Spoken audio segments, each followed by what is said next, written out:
Bonjour, je vais commencer aujourd'hui par vous dire qu'on va maintenant entamer le troisième volet de la géologie, c'est-à-dire on va voir les déformations accompagnant la tectonique des plaques. Sachant que la tectonique des plaques, bien sûr, ça consiste en des confrontations entre des blocs, c'est-à-dire qu'il y a des forces. Ces forces ont tendance à déformer quelques couches de roches.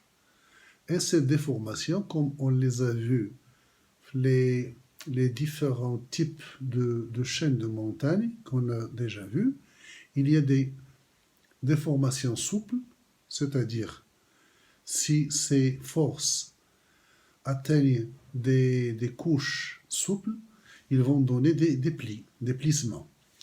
Et si ces couches sont déjà consolidées, ces déformations vont aboutir à faire des cassures, c'est-à-dire des failles. Alors, on a des documents à voir. On va les voir ici même sur le tableau. On va voir qu'il y a, par exemple là, comme je l'ai dit, les déformations tectoniques accompagnant les chaînes de montagnes. Là, j'ai le document 9 qui nous représente les éléments d'un pli. Ces éléments du pli, j'ai fait deux plis en même temps car ça devrait être une succession de déformations. Là, on a le numéro 1. Là, on a le numéro 2. C'est-à-dire là, on a un pli qui est convexe. Là, on a un pli qui est concave. Ce pli convexe, on l'appelle anticlinal. Anticlinal. Celui-là qui est concave, on l'appelle synclinal. Les éléments du pli, on va voir là en 3. On a le flanc du pli. Là, on a un plan qui passe par le milieu du pli. Ce plan, c'est le plan de l'anticlinal. Ce plan-là, c'est le plan du synclinal. Donc 4, c'est plan de l'anticlinal. Et le 4', c'est le plan du... le 4, c'est l'anticlinal, c'est ça, le plan. Et le 4', c'est le plan du synclinal. Là, on a cet axe qui part au niveau du sommet du pli, on l'appelle charnière. C'est bon. Ça, c'est pour un pli qu'on a appelé déformation souple.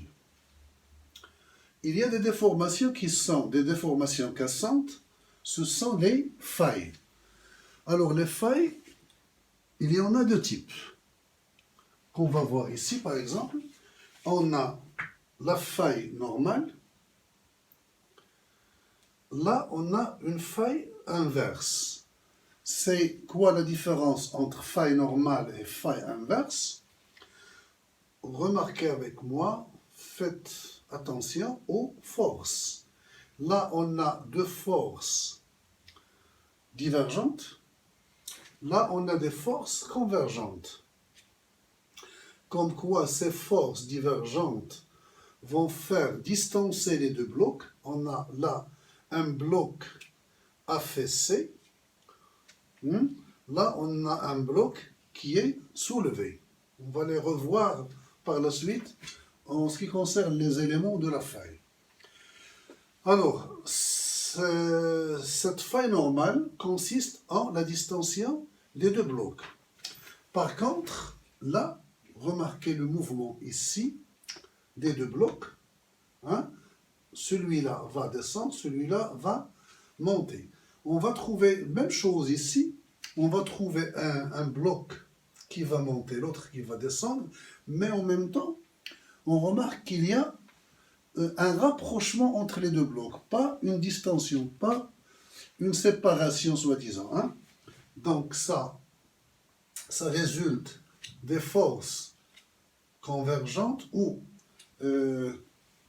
contradictoires ou opposées qui vont faire de telle sorte que les deux blocs se rapprochent. On l'appelle faille inverse. Celle-là, c'est une faille normale. Revenons maintenant aux éléments de la faille. Alors, la faille, il y a des éléments, bien sûr, on trouve là, comme je l'ai dit, hein, il y a quelques instants, on a le bloc affaissé, on a le bloc soulevé. Et là, on a miroir de la faille. Avec cette flèche, on a le rejet de la faille. Si on remarque par exemple cette couche, celle-là, avec celle-là, c'est la même. Mais qu'est-ce qu'elle a fait la faille? Elle a distancé, elle a fait un rejet. Hein? Une différence de niveau entre les deux parties qui devaient être reliées avant la faille. Ça, on l'appelle rejet. Et c'est un rejet qui est vertical. On peut faire une projection pour trouver le rejet horizontal. C'est tout ce qu'on a en ce qui concerne les failles. On a seulement, bien sûr, quand on parle de faille normale ou faille inverse, c'est une faille, bien sûr, qui est inclinée un petit peu. Il y a des failles qui sont verticales, mais il y a des failles qu'on appelle un décrochement. C'est quoi le décrochement? C'est-à-dire que il y a un enjeu des deux blocs, mais pas d'une manière verticale, mais d'une manière horizontale. C'est-à-dire que les deux blocs vont se mouvoir de cette manière, hein, d'une manière horizontale. On l'appelle un décrochement. Là, on l'appelle décrochement dextre ou sénestre, on va le voir après, c'est-à-dire comment il se sent déplacer ces deux, soit selon le sens des aiguilles d'une montre, c'est dextre. Si c'est le sens inverse des mouvements des aiguilles d'une montre, c'est un décrochement sénestre. C'est tout ce qu'il y a en ce qui concerne les déformations. Si elles sont isolées, on peut avoir des déformations intermédiaires. Comment ça? C'est-à-dire ces plis, ces déformations, ils vont atteindre, bien sûr, ils vont affecter les couches souples. Les failles, toujours on met à côté un F de faille, c'est-à-dire là c'est le mouvement de la faille. Là c'est le mouvement de la faille. Alors, les failles, elles affectent les couches qui sont solides. Mais parfois la même région peut avoir des forces qui sont des forces compressives, hein, de compression, sur des couches qui sont souples. Mais ça peut continuer jusqu'à ce qu'elles deviennent solides. C'est ce qu'on va voir maintenant sur notre tableau dans quelques instants. Alors, je vous parlais un instant qu'on a deux types de déformations. Les déformations souples, les plis, soit un anticlinal, ou un synclinal, avec leurs éléments. Et on a des déformations cassantes, les les failles, soit des failles normales ou inverses, on a des failles décrochantes.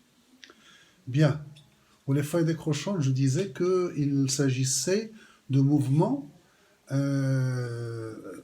latéral, hein, pas de mouvement vertical.